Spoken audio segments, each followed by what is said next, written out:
மணிக்குடின்னு ஒரு கிராமத்துல 2 நண்பர்கள் வாழ்ந்துட்டு வந்தாங்க. அதுல ஒருத்தனுடைய பேர் செல்லப்பன், மற்றொருவனுடைய பேர் கண்ணப்பன்.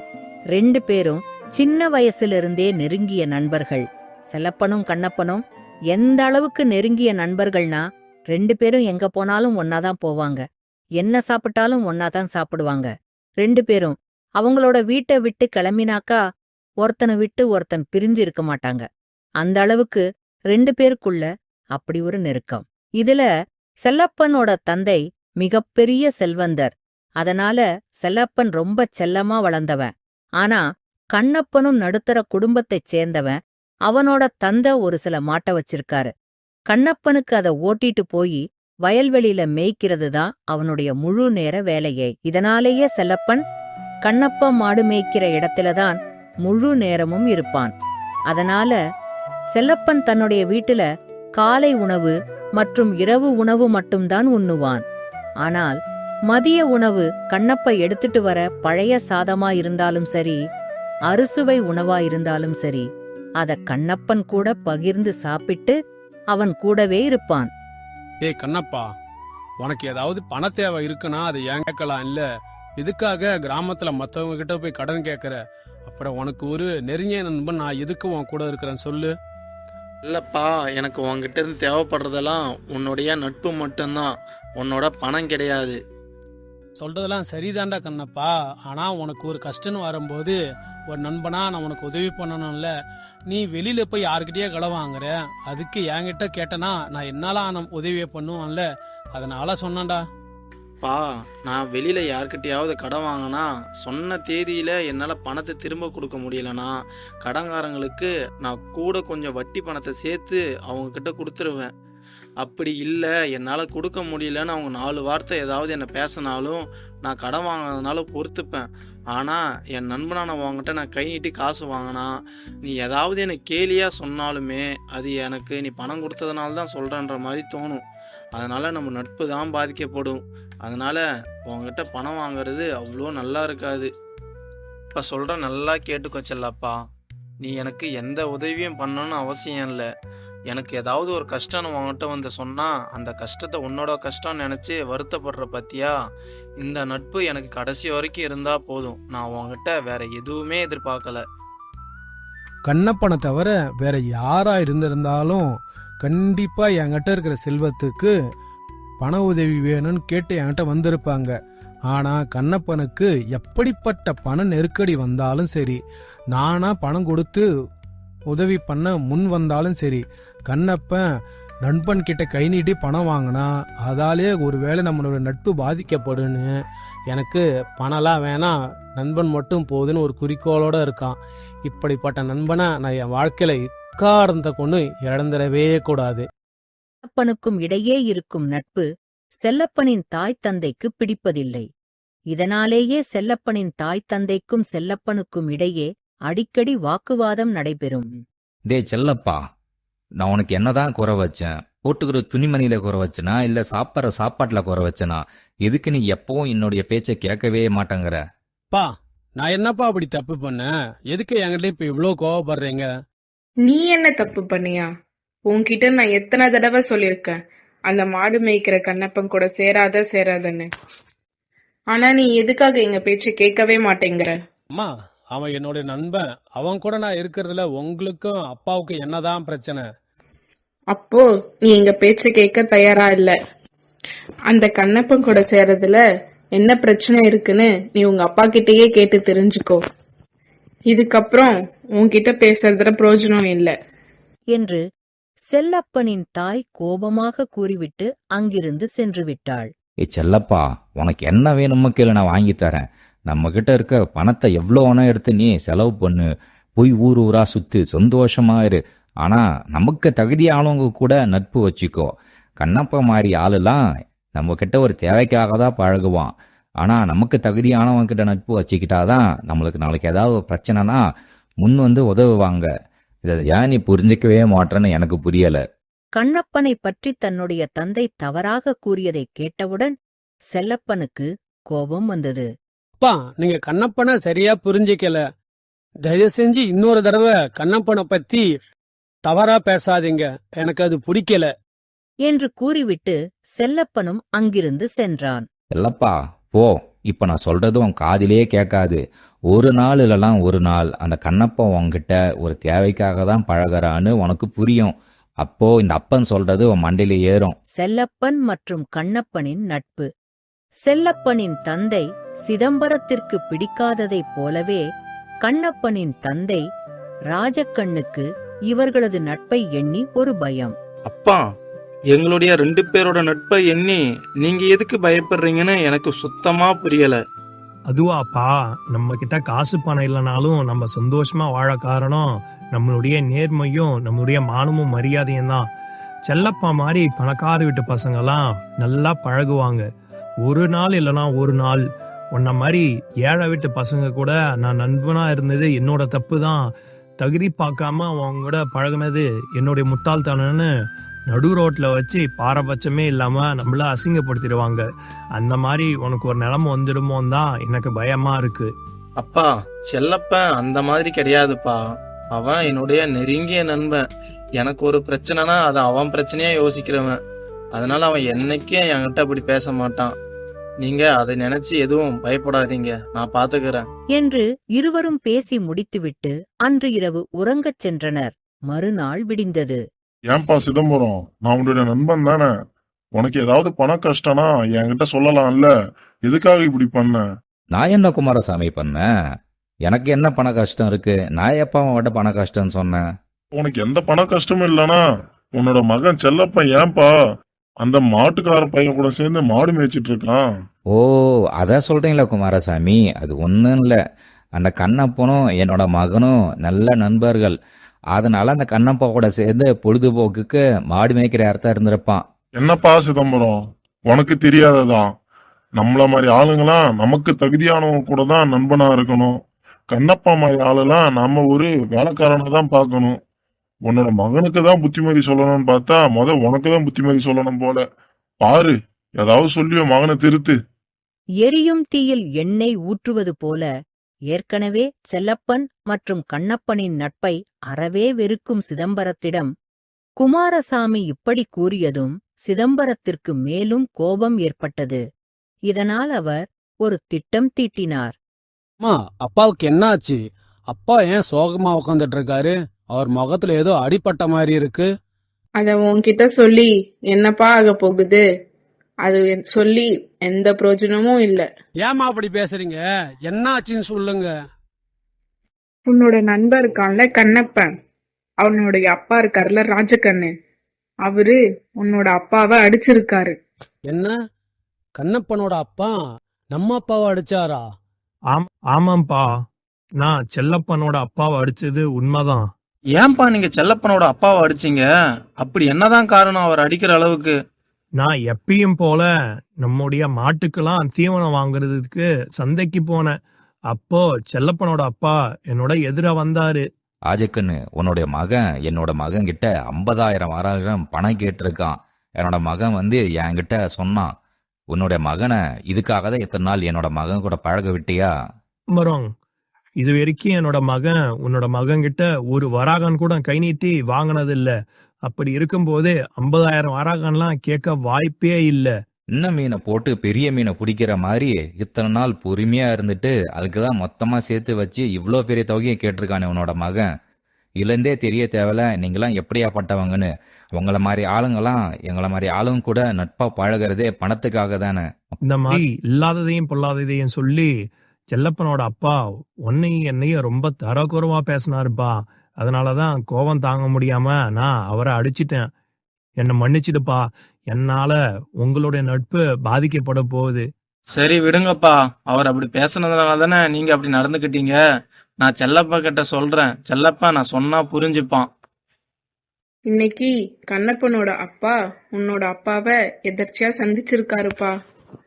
உன்கிட்ட பணம் கேட்டதாவும் நீ அந்த பணத்தை உங்க அப்பா கிட்ட வாங்கிக்க சொல்லி பணம் கேட்டிருக்காரு. ஆனா உங்க அப்பா என்னோட மகனை நேர்ல வந்து சொல்லுங்க, எவ்வளவு வேணாலும் பணம் தரேன்னு சொல்லியிருக்காரு. இத கேட்ட உடனே கண்ணப்பனோட அப்பாவுக்கு கோவம் வந்து, அப்ப நான் என்ன பொய் சொல்றேனா, உங்களை ஏமாத்த பாக்குறேனா, அப்படி இப்படின்னு பேசி உங்க அப்பாவை அடிச்சிருக்காருப்பா. என்ன, அவங்க என்கிட்ட எந்த பணமும் கேட்கல, நானும் எந்த பணமும் தரேன்னு சொல்லல. அப்படி இருக்கும்போது அவங்க எப்படி நம்ம அப்பா மேல கை வைக்கலாம்? இருங்கப்பா, நான் இப்பவே போய் என்னன்னு கேட்டுட்டு வரேன். இல்லப்பா, விடுப்பா. நானே இதை பெருசா எடுத்துக்கல. இத போய் நீ கேட்க போனா உனக்கும் கண்ணப்பனுக்கும் இருக்கிற நட்பு இதால பாதிக்கப்படும். ஏன் என்னாலும் உன் நட்பு பாதிக்கப்படணும்? விடு, பாத்துக்கலாம். சும்மா இருங்கப்பா, அவங்க எப்படி உங்க மேல கை வைக்கலாம்? அதை பார்த்துக்கிட்டு நான் சும்மா இருக்கணுமா? நான் இப்பயே போய் 1-2 பார்த்துட்டு வரேன் என்று கோபமாக கூறிவிட்டு செல்லப்பன் கண்ணப்பன் வீட்டிற்கு வந்தான். அங்கு வந்து கோபத்தில் என்ன பேசுகிறான் என்று அவனுக்கே தெரியாமல் கடுமையான வார்த்தைகளால் கண்ணப்பனையும் அவனது தந்தையையும் திட்டினான். அப்பா, கொஞ்சம் பொறுமையா பேசு. இவ்வளோ நேரம் நீ பேசுனதெல்லாம் நான் பொறுமையா கேட்டதே பெரிய விஷயம். எங்க அப்பா மேல எந்த தப்பும் இல்ல, உங்க அப்பா மேலதான் மொத்த தப்பும் இருக்கு. ஆனா நீ வாய்க்கு வந்தபடிலாம் இங்க வந்து என்னையும் என்னோட அப்பாவையும் தப்பா பேசுற. கொஞ்சம் பொறுமையா இரு. என்ன நடந்ததுன்னு தெரிஞ்சுக்கிட்டு பேசு. இதுக்கப்புறம் நான் என்ன தெரிஞ்சுக்கணும்? தப்புலாம் உங்க அப்பா மேலேயும் இல்ல, எங்க அப்பா மேலேயும் இல்ல, என்னோட இதுதான். தகுதியே இல்லாத உன் கூடலாம் நண்பனா பழகனல்ல, அதுதான் நான் பண்ண பெரிய தப்பு. பழகத்துக்காக உன்னையும் உங்க அப்பாவையும் நான் சும்மா விட்டுட்டு போறேன். இதுக்கப்புறம் இப்படி ஏதாவது பண்ணீங்கன்னா நல்லா இருக்காது. இதுக்கப்புறம் நீ என் மூஞ்சிலே முழிக்காத. நீ யாரோ நான் யாரோ என்று கோபமாக கூறிவிட்டு செல்லப்பன் தனது வீட்டிற்கு வந்து சேர்ந்தான். பாத்தியாடி என்னோட திட்டத்தை? இதுக்கப்புறம் நம்மளுடைய மகன் அந்த கண்ணப்பா கூட சேரவே மாட்டான். சரி, நீ போய் நம்ம நில பத்திரம் எல்லாத்தையும் எடுத்து வை. நாளைக்கு நான் பட்டணத்துக்கு போய் என் நண்பங்கிட்ட எல்லாத்தையும் கொடுத்துட்டு வரணும். என்னங்க, நீங்க பாட்டுக்கு பட்டணத்துல இருக்க உங்க நண்பர் தொழிற்சாலை ஆரம்பிக்கிறாரு, அதுல உங்களை ஒரு பங்குதாரரா சேர்த்துக்கிறாருன்னு நம்ம கிட்ட இருக்க மொத்த பணத்தையும் அவர்கிட்ட கொடுத்துட்டீங்க. அது பத்தாதுன்னு இப்போ நிலத்தோட பத்திரத்தையும் அடமான வச்சு அதுல வர பணத்தையும் அவர்கிட்ட கொடுக்க போறேன்னு சொல்றீங்க. அவரு மொத்தத்தையும் ஏமாத்திட்டா என்னங்க பண்றது? என்னோட நெருங்கிய நண்பன், அவன் அப்படிலாம் என்னை ஏமாத்த மாட்டான்.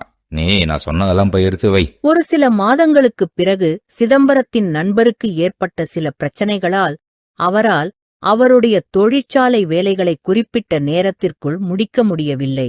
இதனால் சிதம்பரத்திற்கு அவர் திரும்ப தர வேண்டிய பணத்தையும் தரவில்லை. மேலும் அதே சமயத்தில் செல்லப்பனுக்கும் உடல்நிலை குறைவு ஏற்பட்டது.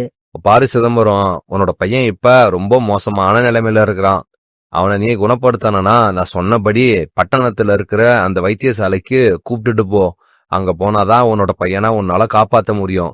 ஆனா என்ன, நீங்க அங்கவே தங்கி உன் பையனுக்கு வைத்தியம் பாக்குற மாதிரி இருக்கும். அதுக்கு கிட்டத்தட்ட 1,00,000 வராகன் வரைக்கும் செலவாகும். என்ன 1,00,000 வராகணும்? நான் இப்ப இருக்கிற நிலைமையில அவ்வளவு பெரிய தொகை என்கிட்ட இல்ல. நான் என்ன பண்ணுவேன் இப்ப? உனக்கு வேற வழியே இல்ல சிதம்பரம். நீ எப்படியாவது அந்த தொகைய தயார் பண்ணு, இல்லனா உன்னோட மகனை காப்பாத்துறது ரொம்ப கஷ்டமாயிடும், பாத்துக்கோ. ஏங்க, எப்படியாவது பணத்தை தயார் பண்ணுங்க. முடியலன்னா யார்கிட்டயாவது கடனாவது வாங்குங்க. நம்ம அப்புறமா திரும்ப கொடுத்துக்கலாம். இப்போதைக்கு நம்ம மகனை காப்பாத்துறது தான் இப்போ முக்கியம். அப்பொழுது பணத்திற்கு என்ன செய்வது என்று யோசித்துக் கொண்டிருக்கும் பொழுது சிதம்பரத்திற்கு ஒரு யோசனை வந்தது. நீ சொல்றதுல எனக்கு புரியுது சிதம்பரம். ஆனா என்ன பண்றது சொல்லு? இன்னைக்கு காலையில தான் என் நெருங்கின சொந்தக்காரங்க ஒருத்தவங்க அவங்களுக்கு ஏதோ முக்கியமான பண தேவை இருக்குன்னு சொல்லி என் கையில இருந்த மொத்த இருப்பையும் அவங்க வாங்கிட்டு போயிட்டாங்க. இல்லனா உனக்கு கொடுக்கறதுல என்ன சொல்லு? சரி, நீ வேணா ஒரு வாரம் கழிச்சு வரையா, நான் அதுக்குள்ள பணத்தை எங்கேயாவது தயார் பண்ணி வைக்கிறேன், நீ வந்து வாங்கிக்கோ. 1 வாரமா? 1 வாரம் வரைக்கும் என்னால தாமதிக்க முடியாது குமாரசாமி. அப்படி தாமதிச்சனா என்னோட மகனோட நிலைமை இன்னும் மோசமாயிடும். சரி, நான் வேர்கிட்டயாவது கடன் கிடைக்குதான்னு போய் கேட்டு பாக்குறேன் என்று கூறிவிட்டு சிதம்பரம் அங்கிருந்து சென்றார். இவன் நண்பன் சொன்னான்னு மொத்த பணத்தையும் அவன் நண்பன் கிட்ட கொடுத்துட்டு இப்ப ஏமாந்து நிக்கிறான். இவன் கேக்குறான், இப்ப நான் இவனுக்கு பணம் கொடுத்தனா நானும் இவன மாதிரி ஏமாந்து நிக்க வேண்டியதான். சிதம்பரம் எவ்வளவு முயற்சி செய்து பார்த்த பொழுதும் அவருடைய பணக்காரன் நண்பர்கள் யாரும் அவருக்கு பண உதவி செய்ய முன்வரவில்லை.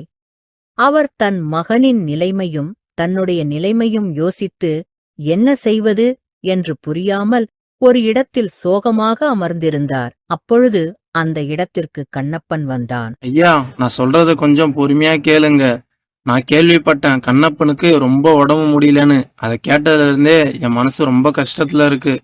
அது மட்டும் இல்லாம அவனோட வைத்திய செலவுக்கு 1,00,000 வராகம் தேவைப்படுதுன்னு அதை நீங்க எங்கெங்கே கேட்டு யாரும் தரலன்னு கேள்விப்பட்டேன். நீங்க வீட்டுக்கு போங்க. நான் நாளைக்கு காலையில எப்படியாவது பணத்தோட உங்களுக்கு வீட்டுல வந்து சந்திக்கிறேன். மறுநாள் காலையில் கண்ணப்பன் சொன்னபடியே 1,00,000 வராகன் பணத்தை எடுத்து வந்து சிதம்பரத்திடம் கொடுத்து செல்லப்பனுக்கு வைத்தியம் பார்க்கச் சொன்னான். மேலும் செல்லப்பன் கண் விழிக்காமல் படுத்த படுக்கையாக இருப்பதை பார்த்து வருத்தப்பட்டான். கண்ணப்பன் வந்ததும் பணம் கொடுத்ததும் எதுவுமே செல்லப்பனுக்கு தெரியாது. அதன் பிறகு கண்ணப்பன் அங்கு இருந்து சென்று விட்டான். ஒரு மாத காலத்திற்குப் பிறகு செல்லப்பனின் உடல்நிலை பழைய நிலைமைக்கு திரும்பியது. இதனால் செல்லப்பன் மற்றும் சிதம்பரம் மற்றும் செல்லப்பனின் தாய் மூவரும் பட்டணத்தில் இருந்து தங்களது கிராமத்திற்கு வந்தனர். அப்பொழுதுதான் சிதம்பரம் தனக்கு பணம் கஷ்டம் ஏற்பட்டதையும் தன்னுடைய பணக்கார நண்பர்கள் யாரும் தனக்கு உதவ முன்வராததையும், அந்த சமயத்தில் கண்ணப்பன் தன்னை தேடி வந்து தனக்கு பண உதவி செய்து தனக்கு வைத்தியம் பார்க்க பணம் கொடுத்துச் சென்றதையும் அறிந்தான். இதை அறிந்தவுடனே அவன் மனம் பொறுக்கவில்லை. நேரடியாக கண்ணப்பனை சந்திக்க சென்றான். என்னப்பா, தயவு செஞ்சு என்ன மன்னிச்சிடு. அன்னைக்கு எங்க அப்பா சொன்னதை நம்பி நான் உங்க வீட்டுக்கு வந்து உன்னையும் உங்க அப்பாவையும் தப்பு தப்பா பேசிட்டேன். ஆனா இப்போதான் அன்னைக்கு என்ன நடந்ததுன்னு எங்க அப்பா உண்மையே என்கிட்ட சொன்னாரு. அது மட்டும் இல்ல, என்னோட வைத்திய செலவுக்கு நீ தான் பண உதவி செஞ்சேன்னு சொன்னாரு. தயவு செஞ்சு என்ன மன்னிச்சிடு. நீ என்கிட்ட பேசாம மட்டும் இருக்காத. நீ எனக்கு எந்த தண்டனை கொடுத்தாலும் நான் ஏத்துக்கிறேன். என்ன மன்னிச்சிருக்கண்ணப்பா. சரி விடு செல்லப்பா, இப்பயாவது உனக்கு உண்மை தெரிஞ்சுது. அது வரைக்கும் எனக்கு சந்தோஷம். சரி கண்ணப்பா, உனக்கு யார் அவ்வளோ பெரிய தொகையை கொடுத்தது? நீ எப்படி அவ்வளோ பெரிய தொகையை தயார் பண்ண? அதுவா செல்லப்பா, நான் வச்சிருந்த மாட்டு எல்லாத்தையும் பக்கத்து கிராமத்துல இருக்க ஒரு மாட்டு வியாபாரி கிட்ட வித்துட்டேன். அதனாலதான் என்னால அவ்வளவு பெரிய தொகைய தயார் பண்ண முடிஞ்சது. என்ன கண்ணப்பா சொல்ற? உனக்குன்னு இருந்ததே அந்த மாடுங்க மட்டும்தான், அது எல்லாத்தையும் வித்துட்டியா? என் கூட பழக உனக்கெல்லாம் தகுதியே இல்லைன்னு சொன்ன ஒருத்தவனுக்காக எல்லா மாட்டையும் விற்க உனக்கு எப்படி மனசு வந்தது? இப்போ அந்த மாடுக இல்லாம உனக்கு கஷ்டமா இல்லையா? கஷ்டமா தான் இருக்குது செல்லப்பா. ஆனா என் நண்பனுக்கு இப்படி ஒரு பிரச்சனை இருக்கும்போது என்னால அதை பார்த்துக்கிட்டு சும்மா இருக்க முடியல. அதனாலதான் என்னோட மனசை கல்லாக்கிட்டு நான் என்னோட மாடுங்க எல்லாத்தையும் வித்துட்டேன். தினமும் காலையில எழுந்திருக்கும் போது எனக்கு என் மாடுங்க இல்லாம மனசு ரொம்ப கஷ்டமா தான் இருக்கு. அந்த நாள் முழுக்க வெறுமையா தான் இருக்கு. அதனாலதான் தினமும் நான் மாட்டை வித்து அந்த வியாபாரி கிட்ட போய் என் மாடுங்களை ஒரு தடவை நான் பார்த்துட்டு வர்றது, நல்லா இருக்குதா இல்லைங்களான்னு. அந்த வியாபாரியும் ரொம்ப நல்ல மனுஷன். என்னுடைய உணர்வுகளை புரிஞ்சுக்கிட்டு என் மாடுங்களை பார்க்க என்ன அனுமதிப்பாரு. கண்ணப்பன் கூறியதை கேட்ட செல்லப்பனுக்கு ஒரே ஆச்சரியம். தான் தன்னுடைய நண்பனான கண்ணப்பனை எவ்வளவு அவதூறாக பேசியுள்ளோம். ஆனால் அவன் அதை எதையும் தன் மனதில் வைக்காமல் தனக்கு ஒரு பிரச்சனை என வந்தவுடன் அவன் எவ்வளவு பெரிய தியாகம் செய்துள்ளான் என்பதை எண்ணி செல்லப்பன் குற்ற உணர்ச்சியில் கூனிக் குறுகி நின்றான். அதன் பிறகு 4 நாட்களுக்குப் பிறகு செல்லப்பன் கண்ணப்பன் வீட்டிற்கு அவசர அவசரமாக வந்தான். கண்ணப்பனை அவர்கள் எப்பொழுதும் மாடு மேய்க்கும் இடத்திற்கு அழைத்துச் சென்றான். அங்கு சென்று பார்த்த பொழுது கண்ணப்பன் கண்ட காட்சி அவனுக்கு சந்தோஷத்தில் கண்கலங்க வைத்தது. இது எப்படி சாத்தியம் செல்லப்பா? இதெல்லாம் என்னோட மாடுங்க. என்னோட மாடுங்களை திரும்ப எப்படி நீங்க கொண்டு வந்த? ஓ கண்ணப்பா, எங்க அப்பாவுடைய நண்பருக்கு இருந்த எல்லா பிரச்சனையுமே ஒரு முடிவுக்கு வந்துருச்சு. அதனால எங்க அப்பாவுடைய நண்பர் எங்க அப்பாவுக்கு தர வேண்டிய பணத்துல பாதியை இப்பத்திக்கு கொடுத்தாரு. எங்க அப்பா அந்த பணத்தை கையில வாங்கின உடனே என்ன அழைச்சி அதுல 1,00,000 வராகனை என் கையில கொடுத்து, நீ என்ன பண்ணுவே தெரியாது, நீ அந்த மாட்டு வியாபாரி கிட்ட போய் கண்ணப்பனோட மாடு எல்லாத்தையும் பணத்தை கொடுத்து திரும்ப மீட்டுக்கிட்டு வான்னு என்கிட்ட கொடுத்து அனுப்பினாரு. அதுக்கப்புறம் நான் நேரா அங்க போனேன். மாட்டு வியாபாரி கிட்ட பேசி கெஞ்சி எப்படியோ பணத்தை கொடுத்து நம்மளோட மாட்டு எல்லாத்தையும் நான் இங்க ஓட்டிட்டு வந்துட்டேன். செல்லப்பா, உனக்கு ரொம்ப நன்றி. என் மாடுங்க என்னை விட்டு போனப்பவே என் சந்தோஷமும் என்னை விட்டு போயிடுச்சு. என் மாடுங்களை நான் திரும்ப பார்த்ததுக்கு அப்புறம் தான் என் மொத்த சந்தோஷமும் என்கிட்ட திரும்ப வந்த மாதிரி இருக்கு. கண்ணப்பா, நீ எதுக்கு எனக்கு நன்றி சொல்ற? நான் பண்ணது வெறும் நன்றி கடன் மட்டும்தான். ஆனா நீ எனக்கு பண்ணதுதான் மிகப்பெரிய உதவி. பணம் இல்லாத நேரத்திலயும் எனக்கு ஒரு பிரச்சனை போது உன் மாட்டையும் வித்து எனக்கு உதவி பண்ணல. அந்த மனசு யாருக்கும் வராது, ஏன் எனக்கும் வராது. உன்ன மாதிரி ஒரு நண்பன் கிடைச்சதுக்கு நான் அந்த கடவுளுக்கு தான் நன்றி சொல்லணும். செல்லப்பனுக்கும் கண்ணப்பனுக்கும் தொலைந்த தங்களுடைய நட்பு திரும்ப கிடைத்தது எண்ணி இருவர் கண்ணிலும் ஆனந்த கண்ணீர் பெருகியது.